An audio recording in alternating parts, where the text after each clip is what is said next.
What's going on, everybody? My name is Jonathan A. Johnson, also known as Fab, and we are here with the Front Row Sports Podcast. We talk all things sports, but mainly we talk basketball and the NBA. I'm here with my boy, the Doctor, Steve LaiHing. Steve, what's good? How you doing? Hey, we're here. We finally have done this after what? 3 years. Right. In the pandemic, we were doing this on a quite regular basis, and we've been doing this quite regularly through text message. Right. We're just missing Clifton and Wes. That's right. Yeah, so we're gonna keep on going. So we're talking all things NBA. The offseason is going on, but they're about to get into training camp probably in the next month or so. Yeah. And I know Are you trying to go down to the preseason game in Birmingham? I saw that. I would like to. It depends on when that's happening. You should. October 12th. It's a Thursday. That might be a day that I might be able to do that. Yeah, I think it's supposed to be there? It's the Hawks versus the Pelicans, I believe. Ooh. So that might be if Zion plays. That's another topic we might be able to get into. But we're talking all things. The offseason is going on. I know the USA team is probably going in right now. They're practicing. Look. Yeah, I haven't even looked. That's a very interesting squad they have there. It's the B squad. Yeah. We'll talk about that on the next episode. But let's go back a little bit. The 2023 playoffs. Let's talk about that. The last four teams that you had. The playoffs I think this was like one of the best playoffs that I've seen in a while. Yeah, so you have a lot of people who were saying it was boring because they didn't like the final two teams. But the lead up was like pretty awesome. Right, if you're a basketball fan, yeah, this was a really great playoff. It was an amazing playoff, especially the Kings pushing the Warriors to 7. Yep, that was like I didn't see that coming. I was rooting for the Kings. A lot of people were, and they were like the beam. Like the beam, I was with it. What another thing? I never heard that before until they started it during the playoffs. No, they've been doing it, but after every win. Oh, but it's the Kings, so you don't even watch them. No, because you got to have league pass to see any Kings games. All the West Coast teams. Yeah. But so you had that series. There was a couple other series that were really tight, but were really good basketball. Mm-hmm. I'm glad that the Bucks got out because I'm not a Giannis fan. Yeah. As we've discussed in perpetuity. And the Lakers. Just would not be a Giannis fan ever. But that's neither here nor there. But the last four teams, you had the Heat versus the Celtics. Yeah. And then you had the Lakers versus the Nuggets. Yeah, that was quick. Yeah, that was they did quick damage with them. It seemed like the Nuggets they were on an agenda. They were on a mission. There was no team in the league better than the Nuggets. And what you expected to happen. The Nuggets were like, when you fill out your March Madness brackets, and you do. Well, I'm a weirdo. I do 5 different brackets. I do, and like I change 2 or 3. I have a bracket with all the number 1 seeds making it to the Final Four. I have a bracket where the 8 through 12 seeds make it to the Final Four. I have a bracket where the mid-majors make it to the Final Four. I have a bracket where all the 16 seeds, 15, 16 seeds, like the real underdogs make it. And so this was one of those things where you have a team that's so dominant and so good that you just sort of pencil them in to the finals. And they just looked like they were rolling from the gate. Like they were like a well-oiled machine. Yeah. I was not. Were you surprised at how everything happened? Because I wasn't surprised. I wasn't too surprised at how everything happened. It was just I hadn't seen that many Nuggets games, so it was like, okay, I'm actually seeing this team play, and I'm like, good God, they know how to smack teams with no problem. Like they get up on you, and because of their pacing. And because they have a nuclear weapon that they can dispatch at any time, and Jokic is he's stupid. Like I don't think I've ever seen a center play like that. You haven't seen a passing center like this since Bill Walton. This is what we're talking about now. We're talking about our father's teams, right? Arvydas Sabonis was a fantastic passer, but the league didn't see him until he was, I think he was over 30. But also can score whenever he wants to. Well, so the super fans would tell you that one of the great tragedies is that Sabonis didn't make it to the NBA until early enough, well past his prime. Yeah, because apparently he was doing all this stuff and dunking and breaking backboards on people type stuff overseas. But it's when he's in the high post, talking about Jokic. Yeah. He's Magic Johnson. Yes. It's scary.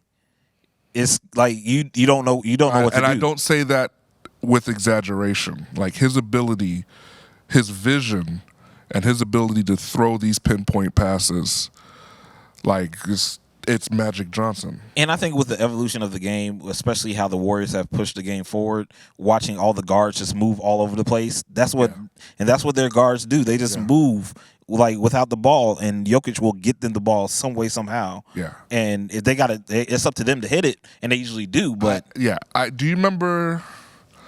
It's probably the 16-17 Warriors, where you just looked like, especially if you were rooting against them, and you just looked and you just realized that they could be down 11, 13, 15 points. Yeah. And it doesn't matter. Yeah. Because, they just a wave of plays is going to happen. Just flip a switch and they're back in it. A couple threes and now it's single digits. That's how the Nuggets were playing.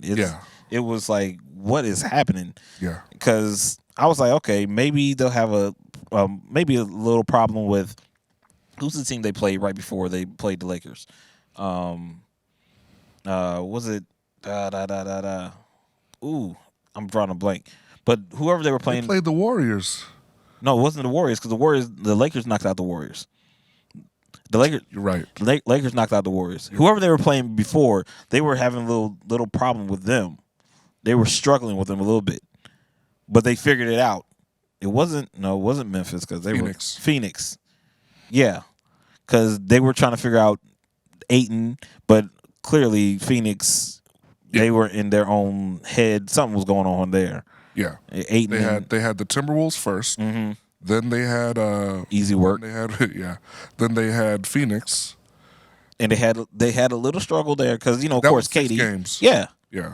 But after that, it was just like light work, champions. Yeah. Then the Lakers, and then the Heat. Yeah. It was, and I'll say this: I didn't get to see one NBA Finals game this whole year. Really? Yeah, because I was in Israel. Oh, yeah, international trip. Yeah. Excuse me. Yeah. Trust me, I would much rather. That was more work for you. It was, but I would rather been watching the finals, at least seeing one game. You telling me Tel Aviv doesn't get that? There has to have been a place that had a TV that you could see the finals. I don't know what the time difference is. Sir, when the finals were on, I was on the TV. Yeah, I don't know what the time difference was. It was not on. I was in the hotel in Jerusalem. What's the time difference? It's 8 hours. Yeah. Oh. Yeah. So this is 8 hours ahead or behind? Ahead. So a 7 p.m. NBA Finals game is 3 a.m.? Yeah. Oh, man. And it was, there's no sports center. There's no type of anything like that. So I'm literally trying to get Wi-Fi on your phone? Bruh, that's the only way. The only way. So I missed every game. I was on a first time in my life. I was on a cruise in the middle of the ocean, and I was able to find TVs with the NBA Finals. That was several years ago. Bless you, because I couldn't. This is my first time, and it felt weird. It felt really weird, just like I'm missing something, right? Like part of my life right now. It was bad, but yeah. So they not a once in a lifetime trip. You didn't get baptized in the Sea of Galilee? It was wonderful to feel the waters that Jesus felt. Yes, those walk the steps that Jesus. Yes. Yeah. But I would like to have seen some finals. Renew your marriage vows? I did. It's so sort of like jumping a battery in a car that you just bought. Like there were no issues. We just wanted to do it. All right. Sentimental things, got to do those things. Yeah. But NBA playoffs were pretty good. I think viewership was actually up. I read. Yeah, it was, and I'm pretty sure it's probably up because a lot of probably European countries were watching. Sure, watching of course, because of Jokic. Yeah, and his famous line after the "When is the bread?" Yeah, you have to go home to race his horses. Right. Yeah, I think what helped this year is you had your traditional powers, Mm-hmm. your Bostons, the Knicks Yeah. made noise in the first round, Finally. the Lakers, these huge markets. Yeah. So that bolstered your viewer numbers early on. Yeah. And then the higher it went, you had these teams in maybe smaller markets relatively to New York and LA, Mm-hmm. but these were teams that had a complete chokehold on their markets. Yeah. And the fact that they were experiencing this success, their communities completely bought in. Yeah. Like Phoenix, I don't know what the Phoenix TV numbers probably looked like. Same for Denver. I mean, it's no different than during college football season when Alabama plays and you look at the numbers and they pull a 28.0 Yeah. in viewership in the Birmingham area. Right. It's like, that's home. Yeah. So I think that those large markets that were able to see their teams get further than they're used to, probably really everyone still stayed glued in, especially with the parity. Yeah, that's true. Yeah. I think it's going, and I think the numbers are only going to increase. And we're going to talk about some of the especially the NBA with its media rights thing going on right now. We'll talk about that a little bit later on. Yeah. Hopefully, we'll get to that. Yeah. But you mentioned you were talking about Phoenix, and there's only one thing we can really talk about is the trades that happened this summer. And some big trades went down this summer. Yeah. And two of the biggest trades that went down was CP3 to the Warriors, and then Bradley Beal to the Suns. That was all involved in the same thing. I But still haven't gotten a chance to sit down. I got to talk to Clifton because I think he looked it up. I don't know how Phoenix payroll is working with Devin Booker, KD. They got rid of CP3, but now they have Bradley Beal's contract. right, which is a massive contract. Last time which my Wizards gave him. like we looked it up, and they had $160 million that was already spoken for just from 3 players out of the starting 5. And I think isn't somebody up for a Supermax contract next year? Probably. I'm not sure, but it would make sense. I got to talk to our boy Solly about that because he's a Phoenix Suns fan, and plus he loves things. I just don't know. That's why the belief now that dynasties are going to be even tougher to deal with without sacrifice from your franchise players because the money just doesn't work. Right. And we're seeing that in the NFL as well because what was it? Patrick Mahomes is looking at how Tom Brady did it because Tom Brady never really took the biggest deal because he wanted to keep his teams together. Yeah. So that's going to affect the people in the NBA, and we'll talk about another contract in a minute. But Jaylen Brown, that we will probably spend most of our time on. I'm still confused. But CP3 to the Warriors. How is that? Let's talk basketball first. Let's just talk basketball. How is that going to work? 2 things surprise me. Okay. Well, first off, let's make it clear that he is going to the Warriors to win a ring and close out a Hall of Fame. Definitely. Let's get that out of the way. Yeah, definitely. Secondly, for the first time in his career, he's not going to start. My prediction, right? Depending on the lineup, are they gonna do what the Sixers did with Allen Iverson, and finally give up this pretense that Steph is a true point guard, and move Steph to shooting guard and start Chris Paul? If I'm them, Chris Paul is my 6th man. I think they're going to move to that. I think they're not going to start the season that way. I think Steve Kerr is going to be, give him the salute as, the journeyman and the veteran over the years, and probably start him at the beginning of the season. No, I mean you're not giving him enough credit. Journeyman and veteran. I know. He's a top 5 point guard of all time. Top. Okay. See, I saw a graphic the other day. Top 5, top 7. I had to put him at number 8. You have 7 point guards better than Chris Paul in NBA history. All right, let's since we're here, let's go here. Let's do it. In no particular order, here's mine. All right, go ahead. Jason Kidd. Okay. Isaiah Thomas. Okay. John Stockton. Uh-huh. I got to think about others. What? Who else? Magic? Well, yeah, Magic, of course. Oscar Robertson? That's 5. That's 5 right there. Yeah. You telling me Chris Paul? You didn't mention Chris Paul. No. But you telling me Chris Paul doesn't have an argument to be in that group? Only person there was 2 other people that were Because I said top 5 and then I said top 7. Who is it? Yeah, because I'm. Who's the other person? Other two? You can put Russell Westbrook as a point? No, I didn't. He's definitely not in my top. Okay. Not nowhere near. Okay. But so this is mine. In no particular. Actually, I gotta go agree with all yours, all 5 of yours. That's my top 5 point guards of all time, in no particular order. Because we can talk about if we do a particular order, Magic's my number 1. Magic is my number 1. See, I would. Well, the thing is, are we putting Steph in there? That's my point.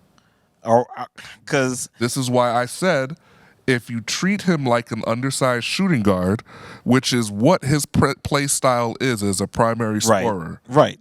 Then he's Allen Iverson with efficiency. Yes, and a much better team, and a much better shot. Yeah, right. Yeah, just move him as a 6'3" shooting guard.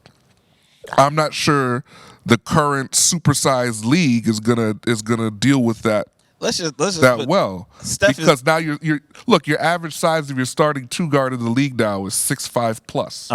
Right. Right. Point guard is still the smallest position in the league. Yeah. But once you get to the shooting guard, small forward, you have these monsters who are now 6'8", 6'9". Kevin Durant. Right. Playing small forward. Point forward. Yeah. And before that, at the 2 guard, Tracy McGrady played 2 guard and small forward at 6'9", 6'10". And like Scottie Pippen as well. Everyone's stretching out except the point guard. Yeah.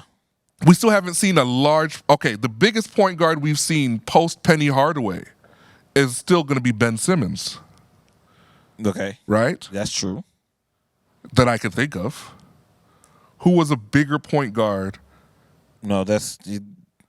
Between Penny Hardaway at 6'7", 6'8". Yeah, he is the part. Running the point. True, not a 2 guard, not a combo guard. Penny Hardaway was a point guard. Yeah, right. A true point guard. Ben Simmons, when used appropriately in that offense, when he had his mind right, he played point. He did. A lefty 6'10" point. Yeah. Right. So I don't know off the top of my head any bigger players that played point. But no, back to, let's digress. We're digressing. Yeah. If Steph is a point guard, who out of your top 5 does he bump? If Steph is the point guard, you go take away Stockton? I might have to put Oscar Robertson on at 6. I might. Only reason I'm saying that is because the era that he played in. I think the eras after him were much tougher eras to play than they were when he was playing. Your older uncles and grandfathers they're cussing me all the way out right now. Because Oscar, I understand. Wasn't it Oscar who actually served in the military as a reserve on weekends? That's wonderful. Thank you for your service. And was playing in cardboard shoes, averaging 38, 10, and 10. That's wonderful. And I get it.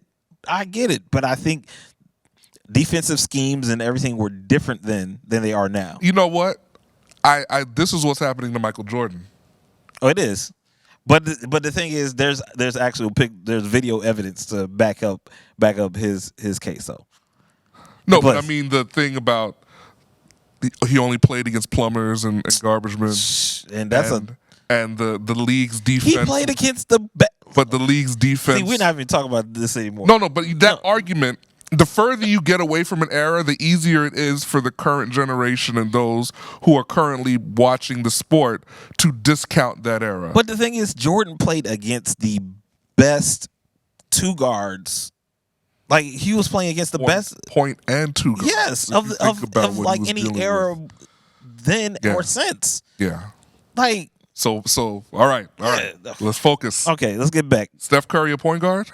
And if so, you put him top 5. You said you bump Oscar to the 6. That still leaves Chris Paul top 7 all time, which was what I said. You put John Stockton top 5? Yes. Okay. Dang, I got to find that graphic. Magic, Stockton, Jason Kidd. I meant to send it in the Oh, boy. Too. I forgot about Isaiah Thomas. No, you said Isaiah. Did I say Isaiah Thomas? You said Isaiah Thomas. Okay. I'm trying to think of the other person. The other 2. Because you said, all right, Magic, Kidd, because this is my particular order. Magic. I think Jason Kidd's top 3. He's my number 2. Really? He's my number 2. When you look at his resume, if you're watching this or listening to this now, pull up Jason Kidd's resume on Basketball Reference. It's astonishing. Yeah. He's where he is all time in assist. At one point, he was top 7 in 3-pointers made. Yeah, which is crazy. And to think that in the 90s, the running joke was that he was acing Kidd because he had no J. Yeah, yeah. Right. And you see the number of triple doubles he's put up, even though triple doubles has now become diluted. Mm-hmm. Like his resume, where he stands all time over his career, and as a leader of bringing the Nets to back-to-back finals. Right. Like if you look at Jason Kidd, I think gets overlooked a lot when it comes to discussions about all-time greats as a point guard. Yes. Like there aren't 3 point guards in NBA history you could credibly put in front of Jason Kidd. Only reason I have him as number 2 is because Magic is. Well, the difference out of the top 5, Jason Kidd has the lowest ring count. He does. Well, Stockton. Yeah. Stockton. Yeah, you're right. Because Jason Kidd, I believe, has 1.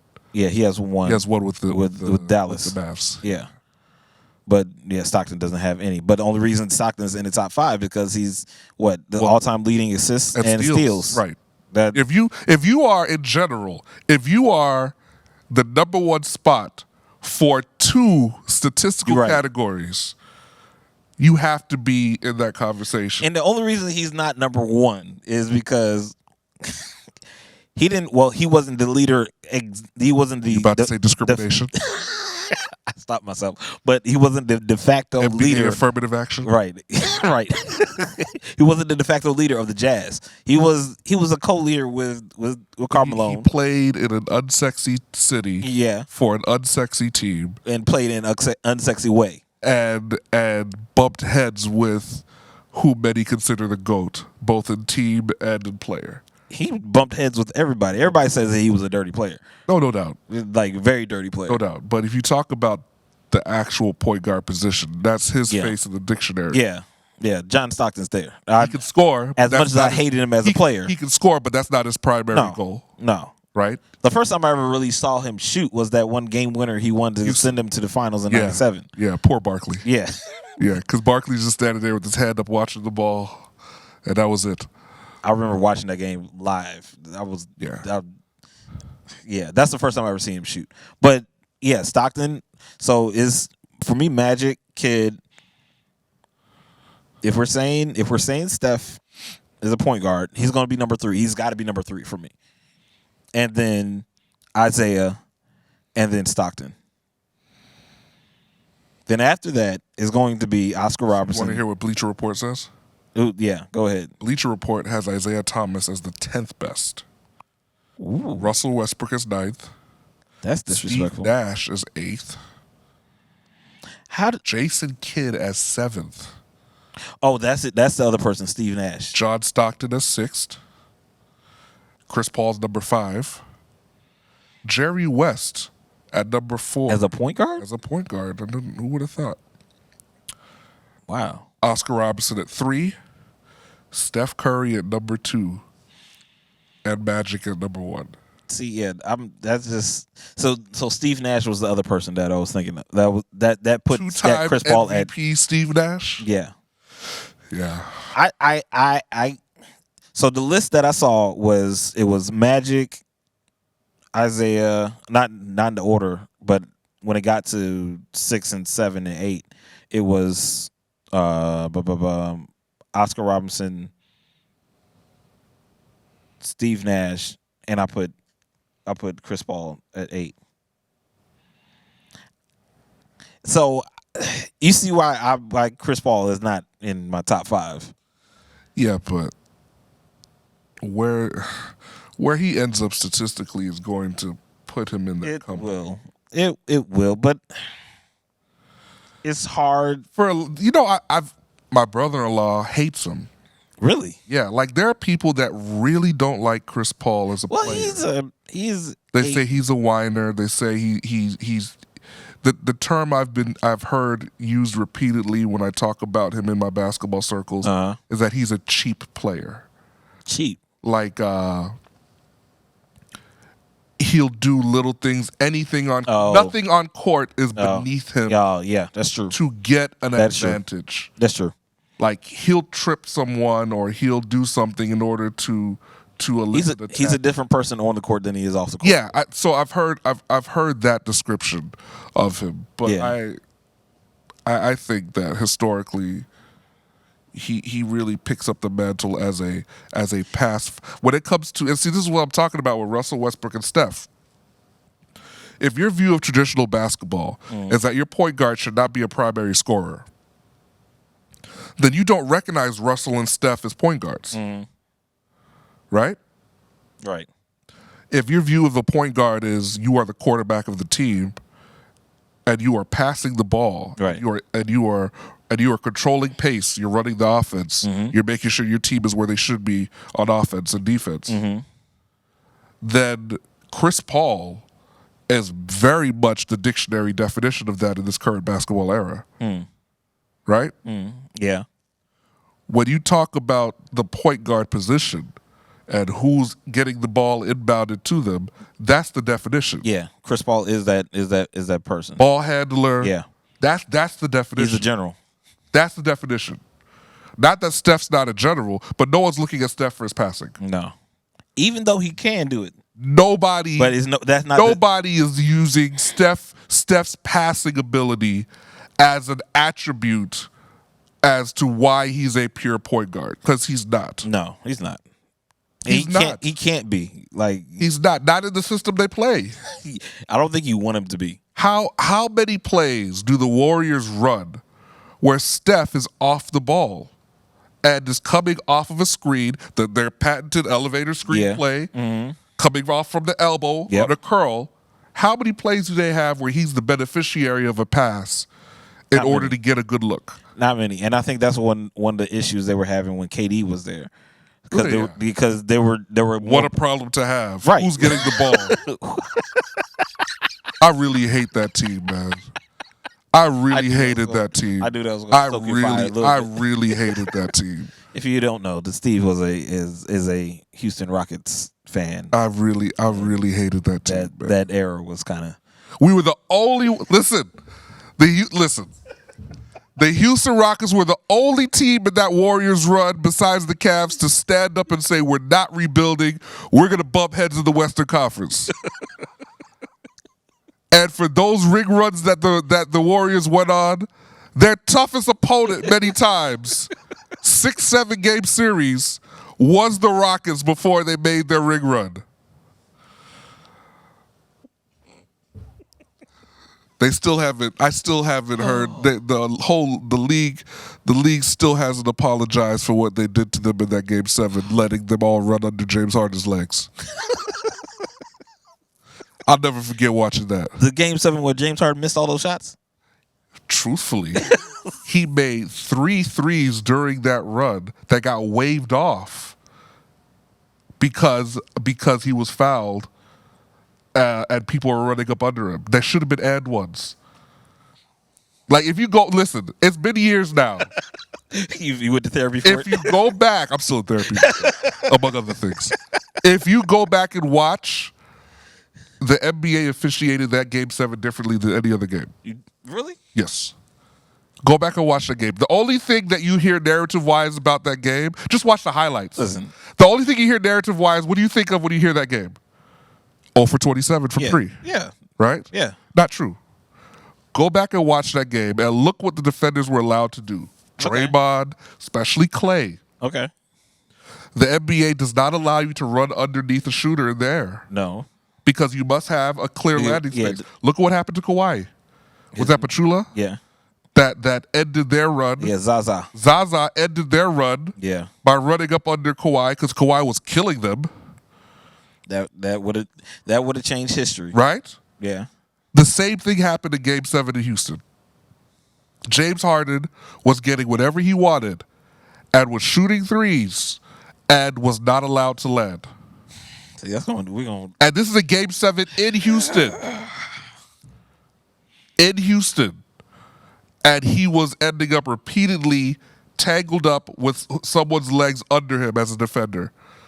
And any other time, that call is I got it.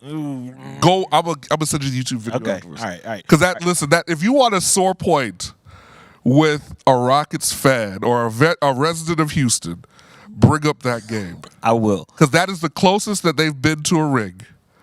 Because they were gonna mash. Who came out the East? It was the Cavs. Because I was during that run. They would have given the Cavs work. It was either the Cavs or it was the Cavs. One of those runs, I can't remember. They played the Cavs twice or three times in the finals. The Rockets had it. If they had gotten over that mountain, the Rockets had it. So we got to remember also, that's with Chris Paul being injured. Oh, what was that time? Because they bumped heads with the Warriors 3 straight years. Yeah. Or 2 straight years. And then before that was the Clippers. Because they did it with Russell Westbrook. And they did it with Chris Paul on the roster. Chris Paul was a point. Yeah. And so they ran into the only team they ran into was the Warriors. I'm gonna stop there. But that's all right. Bring that game up to someone that's a Rockets fan if you want to get under their skin or see how they feel about the NBA and its officiating. So let's get back to the original question. How's it going to work with CP3 with the Warriors? You're saying that CP3 is going to come off the bench. If the Warriors are going to find true success, that's what they'll do for 2 reasons. Mm-hmm. Number one, their starting 5 is pretty solid at this point. Yeah. I don't mess with it. I don't see, this is just me, I don't see Draymond Green lasting much longer. Oh, Draymond's there for the rest of his career. I know he's there, but his effectiveness, I don't see it. I think his effectiveness is starting to wane. He's still effective, but it's not as effective. The 8 points per game and But you notice that that doesn't show, like he was a double machine like what, 5 years ago? Sure. Now he's rare to get But he's still the general on defense for them. He is. And he's the most versatile. He's the most versatile defender they have. Yeah. If I was Mike Dunleavy, I would try to get somebody as his replacement soon because I think his body's going to wear out after a while. To find. So no, here's the main reason, right? That Chris Paul should come off the bench for them. Okay. His health. True. I think at this point we're clear that his body is not built to withstand. The aging process is undefeated. His body's not built to withstand an 82-game season. No. And the playoffs, where you're at the end of the year, you're playing close to 100 games. Yeah, and you're traveling all over the place. He's done that as a primary point. He's late 30s. Yeah. He's not LeBron James physically. No. And even LeBron James at this point rests. LeBron James is LeBron James. And if you want to bring up another sore point, talk to someone from here in Alabama who paid big money to go see the Lakers versus the Grizzlies, and he sits in the last 2 seasons. Yeah, you want to talk about angry? Yeah, because those ticket prices don't get adjusted. No, when at LeBron all. James sits. No. So that's another thing I have. That's another mark I have. My GOAT argument against LeBron James, and I love LeBron James. He's a year younger than me. I followed him since his sophomore year at St. Vincent St. Mary. I got the shoes. I'm a fan. Mm-hmm. But his longevity, you have to look at it through the lens that he's not playing every night, man. No, he's not. Michael Jordan had 9 seasons where he played all 82 games. 9. But those are more than likely injury. Those seasons that he didn't play all 82 games. Who, LeBron? No, I'm talking about Jordan. Yeah. But how many has LeBron had where he played all 82? Right? Yeah. Last I saw, it wasn't as many. No, nowhere close as many. And, you have 20 years in. That's what he's doing we've never seen before. No. But as a ticket purchasing fan, I'm not too happy. You're gambling your money. Yeah. At this point, if you're trying to catch LeBron James, if you're going to a low market city and Lakers are coming to town, you're gambling your money. You're more than likely not going to see him. You're gambling. You'll see him on the bench, maybe. Yeah. It's purely a gamble. Yeah. And if you bought those tickets months in advance, you're really gambling. Yeah. Right. I would say if you're in New York, Miami, probably Bay Area, Golden Maybe. State, right? and Boston. And Boston, yeah. The thing is that your best chance of seeing him is going to be at home. Yeah. Yeah. You got to fly to, you got to go to LA. Yeah. Because it just, that bothers me. Because I was a season ticket holder for the Rockets for 10 years. And so I got to see him several times. Yeah. Because when he would come out west, because they only play, Eastern Conference teams only play the Western Conference teams one time at home. Yeah. One time away. Mm-hmm. When you are within the conference, you got 4 games against them. Right. So we'd see LeBron once in Houston every season. And for the most part, he'd play. He was younger. But now, no, you're taking a risk. It's a huge risk. But the thing is, you're only going to see him mainly in the playoffs. That's the only time you're going really going to see him, because all he wants is a ring. He wants another ring. He's trying to chase. Well, he's got 4 or 5 now. No, 4. 4. Yeah, he's trying to chase Kobe. He's not going to get. He's not going to get. Okay, just as an aside, one of these next times we talk, we have to talk about why Kobe is completely disregarded in the conversation against LeBron, because everyone. I was on Twitter. I can. Kobe gets completely. Yeah, we're gonna have to. Kobe gets completely overlooked in this head-to-head with LeBron. Yeah, we're gonna get into that. That's definitely something we're gonna get into. Yeah, table that one. So let's skip because we CP3 to Warriors. We talked a little bit about that. Okay, just to close that out, do the Warriors win the ring? I think this is where the issue is going to lie, and we're going to try to get on this real quick. I think this is where the issue is going to lie. So they're going to be if Chris Paul comes off the bench, the way that Warriors play before he comes off the bench is going to be different from when he's in the game, because he's a half court player. Okay, he's not going to be running up and down the court like Steph and them boys are going to be running. Sure. So it's going to be interesting to see how that dynamic is going to work, because at some point in time they're all going to be on the floor together. You think he's going to have to be lineup? He's going to have to be to confuse lineups at the end of the game.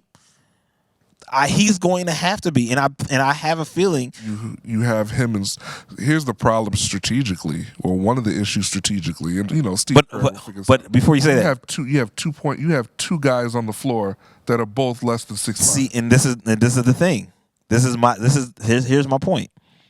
Steph is a defensive liability. Sure. Chris Paul isn't. He's a more defensive player. So you're going to need him in the game, especially against those games against a Westbrook. Did you see him on Shumpert talking about how they targeted Steph? Mm-mm. Once they realized that he was afraid of defending Kyrie? No. Yeah, this is like in the last previous 48 hours. He was on, I forget what podcast he was on, but Shump said, "Oh, we saw he doesn't want to defend Kyrie. We're gonna run Kyrie at him." Oh, I was supposed to watch that clip. I didn't see it. They said somebody posted in the chat. I think so. He said we realized he was hiding from Kyrie, and so we would headhunt him every time with Kyrie. He said, you're gonna have to defend him. We're not. And so Steph would come try to switch off, and Shump said they'd run a double down screen. They'd do whatever just to isolate them. Yeah. He said, no, you're gonna have to deal with Kyrie. Because Kyrie was killing him. And I gotta watch that.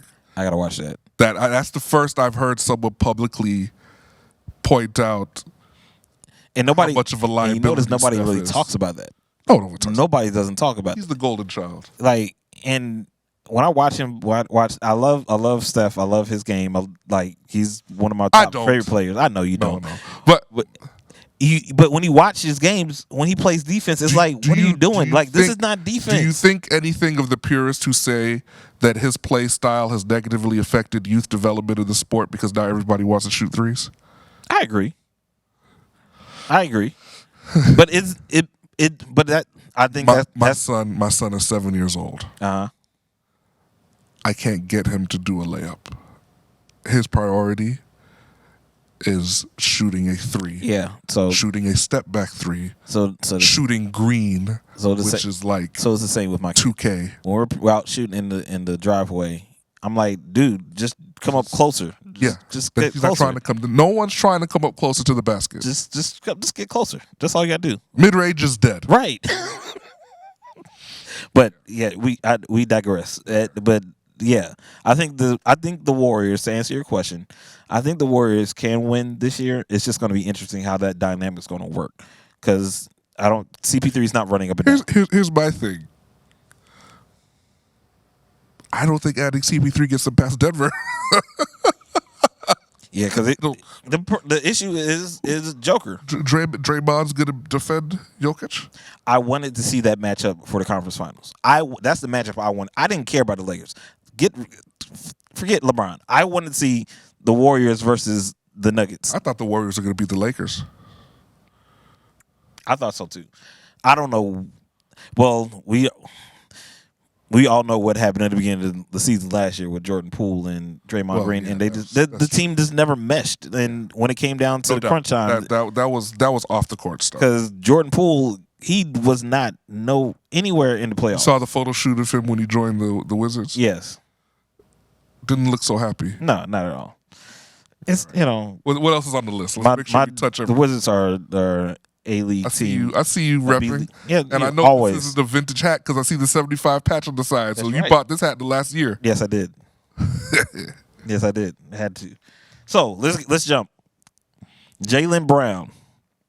I will never understand this contract. I pulled up some. I will never understand this contract. There's no Bill Simmons himself, Celtics superfan, cannot explain this contract to me. There's no way that the second or third best player on the Celtics roster should be getting $300 million. I will never understand. There is when and I'm normally very much pro player, but when you get to a point here where someone is obviously not good enough for the money they're receiving, not the best team player on his own team, not close, not even close. No, you will find no one or very few people who will tell you that he is the primary best player on that Celtics roster. Like, let's look at it. $304 million. That's more than NBA teams' payrolls years ago. Over 5 years. And he hasn't. That doesn't start until 2024. Celtics fans have to chime in here. What? Y'all can't support this because now, what on earth are they going to pay Jason Tatum? And he gets a supermax next year. What are they going to pay him? That's insane. You cannot. Even before Marcus Smart left. Listen, I think Jaylen Brown was probably like the third best player on the team. They're going to look at this contract and it's going to become a historical point. What was Brad Stevens thinking? Is he that important? Because he didn't show up in the playoffs this year. His agent deserves every bit of that commission. Listen, he was phenomenal. I don't see it. I don't see it. Like, I think I tweeted this. Like, for him to validate this contract, to begin to validate this contract, they need to win at least one ring where he is finals MVP. That's the type of money we are talking about. And even then, that would not be enough to quiet everyone talking about this money. He is a only two-time All-Star. 2 times. This entire contract is worth more than Michael Jordan made in his entire career. That's in his.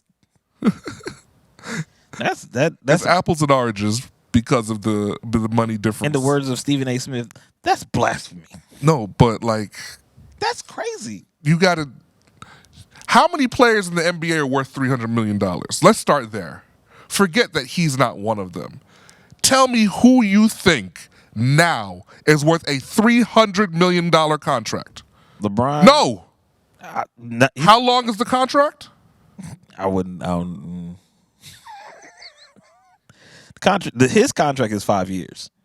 So let's just go off based off that. Who else in this NBA is worth that? There's only one player I have in mind. Who? Your finals MVP from last year. He's still young enough. But you don't think Jokic is still young enough. You don't think any other player that has put up the stats and put up the work? The entire contract, not just the money. 5 years, $300 million. Who in this league is worth that money? Are you giving that to Embiid? No, because he just got his first MVP. Are you giving that to Anthony Davis? Heck no. Okay. There's no way I'm giving it to somebody who's going to be broke every other game. Is Kevin Durant worth that now? I see your point. He's not worth it now. If you told me that someone on the Celtics got 5 years, $300 million, the assumption would be Jason Tatum. Of course. And we would have very little issue with that. Yeah. Based on age. Yes. Based on effectiveness on the court. Right. He is their best player. Yeah. By far. Okay? You start naming other names and it becomes real interesting, real weird. Real quick. And the thing is, the team is not really built as a one-person lead-them team. They're more built as a collective unit. This is why you will... That's the crazy part of this it. This is why the projection, my projection is that we will see less and less dynasties without direct player sacrifice and salary. Because how are the Celtics going to adequately compete and put together a championship contending roster when their second or third best player is taking all the money? Is taking $300 million. And Lord knows what's going to happen next year. Because you can't even trade that. Well, and if you trade it, he still gets more money. That's in his contract. Who is going to take on Jaylen Brown at $50 million, $60 million in a season for salary? Especially when he's not producing on the court. Like the Celtics are screwed. I text Clifton about this. I said I must have been out of the loop. I wasn't aware that he had morphed into a 30-point per game player. Or over the offseason. No, like his contract is so abnormal. It's crazy. Like, I don't even know if that's going to actually reset the market. And he has very admirable things to do with right, but I love it. That's wonderful. I don't know if teams are going to look at this and be like, we're just not doing that. The Celtics are nuts. They can choose to do that. We're not doing that. The market has been, they set the bar so freaking high. 5 years. What's the total number? 304? 304. 5 years, $304 million. Two-time All-Star. And what's the comp here? Who else is a two-time All-Star? Like, what's the equivalence of what we're seeing? Ja Morant. No one would say anything if he had that contract, controversy aside. If the Memphis Grizzlies gave him a 5-year 304, no, they wouldn't. No one would say much. Because the potential. No one would say much. It would speak for itself. No one would say much. Yeah, because he was next in line for taking the throne. Right, but the face of the NBA. But that's that's a whole nother conversation we're gonna have next. I don't see, like, it's so far. There's no logic attached to this paycheck. Great for him. Happy to see this black man get his money. It's great, wonderful to see. But does he deserve it? I think they just sunk their title chances. They put themselves in a hole for the next least. But I think Phoenix has money problems now. Same thing. When you and they're going to sign on veteran minimum players to fill out the roster. But I think Phoenix has more of an advantage of selling off some of their players. Like, I don't think Ayton's going to make it throughout this year. I honestly think that he's going to. He has to. He has to stay with them. They have no inside presence without him. I understand, but I have a feeling that he ain't gonna last. If he's locked in. His contract looks like a bargain now because people thought he got overpaid. Yeah, that's just true. There's a lot of people that have been getting overpaid, and see that's okay. Yeah, let's try to move. We'll get stuck here. Basically, we're in the wrong sport. And it used to be baseball. That was a sport to get paid. By the way, as an aside, I went to Philadelphia Phillies baseball game 2 weeks ago. The pitch clock is the greatest thing to happen to the sport of baseball. These baseball games are finishing in 2.5 2 hours 45 minutes. And baseball, it's fantastic. And baseball games are much better in person than they are watching. Fantastic. They're what I had a fantastic experience watching the Phillies. You went to the Braves game? No, Phillies versus when I was up visiting family. Phillies versus the Orioles. Ooh, nice. And that's one in my area. Yeah, they won. The Phillies lost 3-2, but it was a tremendous game. Tremendous. I got to go back to a baseball game. It's a good atmosphere. At baseball. Get to a base. Even the minor league games. I'm going to go to the Trash Pandas before their season. I think I'm supposed to go in September to the Trash Pandas game. Yeah, because I think they only have 2 sets of home games left in August. I think one in September, if that. But yeah, I'm going to go because apparently they have the pitch clock as well. Oh, really? Yeah, and it's through all leagues. That's great. So yeah, you're not there for 5 hours. All right, let's talk about this. The NBA on NBC might be making a return. I cannot. That is the best news throughout the whole summer for me. I tell you what I do if I'm NBC. What's that? If I'm NBC and I win those rights, I go after all the top talent ESPN let go. Oh, you better believe it. I get Jalen Rose. Can we spend at least 10 more minutes just talking straight about this? So, all right, this is the facts. The NBA is looking for a $75 billion rights contract, and from the previous contract was $24 billion with ABC. 75 over how many years? I think it doesn't say, but they're looking for $75 billion, and I think that's quite a leap. Yeah, that's a big leap. That has to be the effects we see of sports gambling. Yeah. Oh yeah, definitely. So $75 billion. It doesn't say over how many years, but they're looking for $75 billion for $2.6 billion per year. You sure it's 75 and not 7.5? I'm looking at right now. 75. Send me the whole package is $75 billion. It's right here. How does this work? So NFL has 11-year contract worth $100 billion. The current package. Yeah, the current package. $2.6 billion per year. The current package is right now. So they want $24 billion. Okay, $70.2 billion over 9 years. Yes. They'll get it. And like you said, I would go after the top talent. They'll get it. That ESPN let go. Jalen Rose. Yeah, please bring Jalen Rose. Jalen. Van Gundy.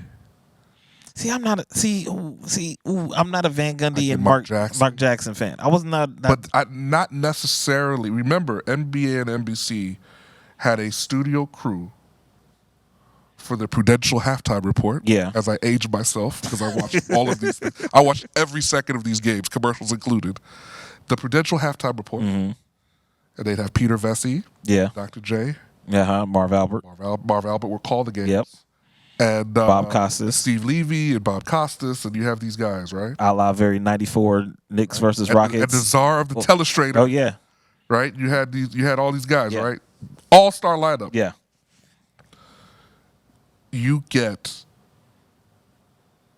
I'd go after Kevin Harlan. Yes. Everybody on TNT. I'm going. They're locked in. They're not going anywhere. But Kevin Harlan's on with TNT. But I'd go after him for that voice. Yeah. Because I think Mike Breed is still ABC. Yeah, he's locked in. Yeah, he ain't going nowhere. Well, he's MSC. Well, no. If ABC loses the NBA contract, then they don't have that NBA coverage anymore. That's true. So there'll be vacancies. There'll be people available. Yeah.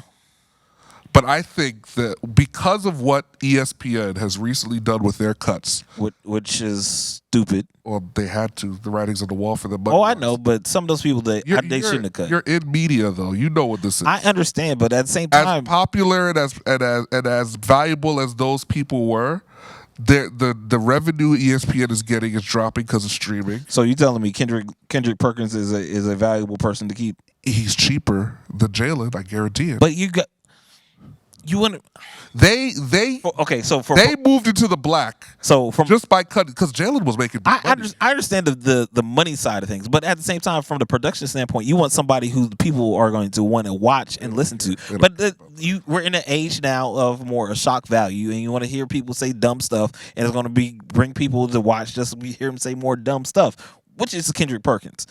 I hate him as a TV personality because the stuff he says doesn't make sense at all. I don't think he's gonna make it, Stephen A. I don't think he's gonna do it. Like, dude, shut up. What are you saying? You weren't effective on the court. You're not effective off the court. You ever see his mixtape they put together? Yes, I saw it. That was hilarious. I was crying laughing. Hilarious. But yeah, I would build a super team of content producers if I was NBC. Oh yeah.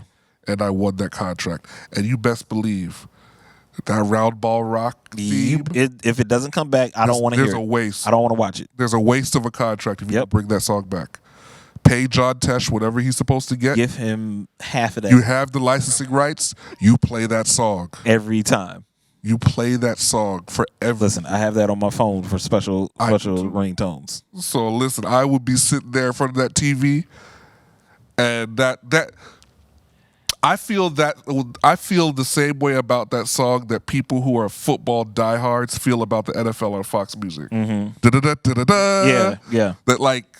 That is. There aren't many songs that are more linked to their sport. Yeah. As soon as you hear it, you know where it's associated. It's obviously a Sunday. And it's a triple header. That's right. 11 a.m., 3:30, 6:30. And the thing is, all you think about is Yep. NBC logo gets outline of the NBC logo gets drawn out with the peacock. Listen, I'm getting goosebumps just thinking about it right now. Listen.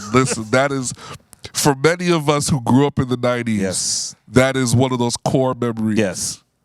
Like I sat there with my dad and would watch these games on Sunday afternoons. Yeah. Like my most vivid basketball memories as a youngster revolved around the NBA on NBC.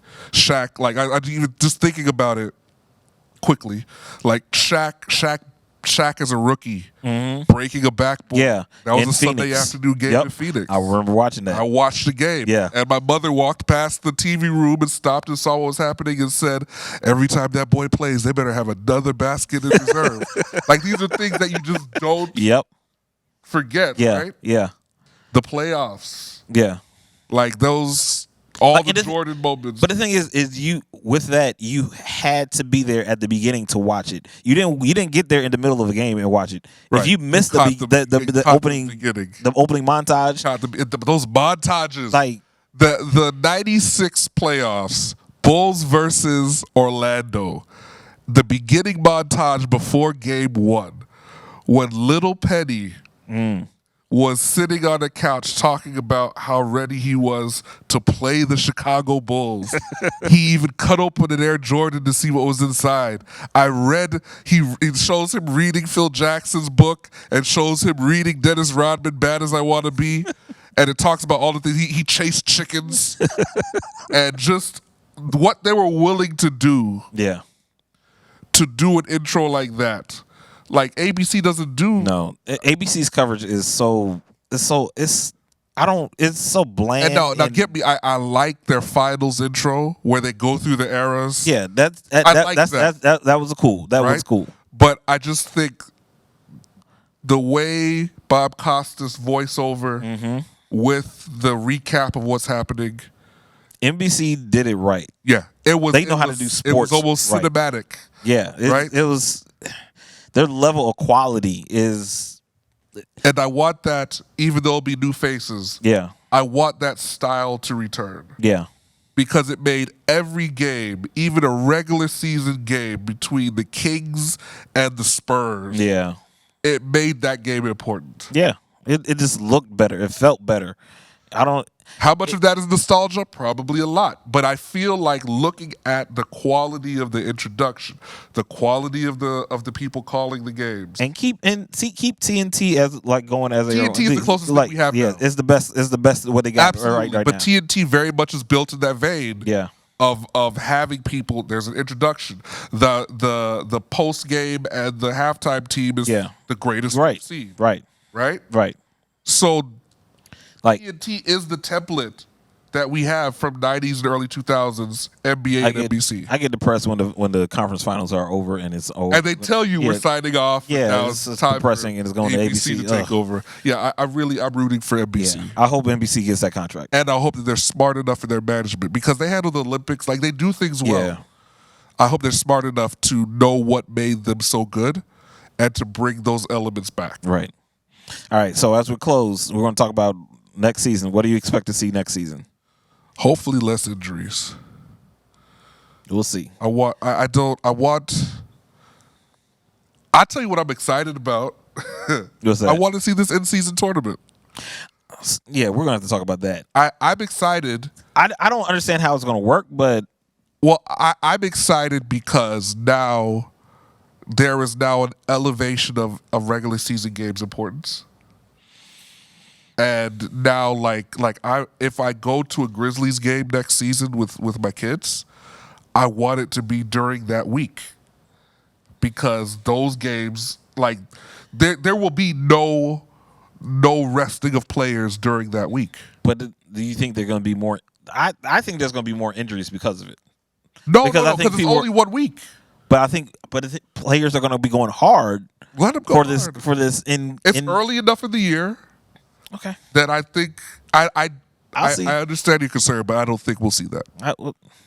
I just don't think the game needs it. Honestly, I don't think the game needs. Well, the biggest complaint is that the regular season is too long.